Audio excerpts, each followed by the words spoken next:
আজকে আমি সকালে খাওয়ার জন্য পুঁই ডাঁটা দিয়ে একটা চচ্চড়ি করে নিয়েছি। এই পুঁই ডাঁটাগুলো আমার হাজব্যান্ড এক জায়গায় গেছিলো, ওইখান থেকে নিয়ে এসেছে। কি সুন্দর! আমি এখানে পুঁই ডাঁটাগুলো আলাদা, পুঁই শাকগুলো আলাদা করে কেটে নিতেছি।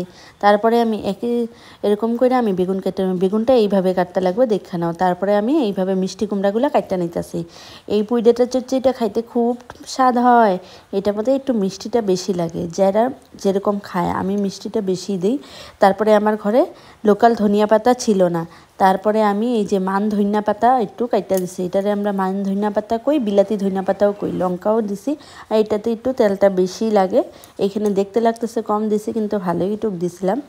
এখানে আমি তেল গরম হইতে দিয়া কালি জিরা দিয়ে দিলাম, শুকনো লঙ্কাও দিয়ে দিলাম। তারপরে আমি আলু, মিষ্টি কুমড়া, জিরার গুঁড়াটা জলে ভিজিয়ে রেখে দিছি, স্বাদ মতো লবণ, চিনি, হলুদ সব দিয়ে দিছি। এই জায়গায় পুঁই ডাঁটা, তারপরে বেগুন একসাথে দিয়া 5 মিনিট মতো ঢাকা দিয়ে রাখছি। তারপরে আমি শাকগুলো দিয়ে দিলাম, নাহলে বেশি হয়ে যাবো গা। শাকটা একটু সবুজ সবুজ থাকতেই খাইতে খুব ভালো লাগে, আর দেখতেও ভালো লাগে।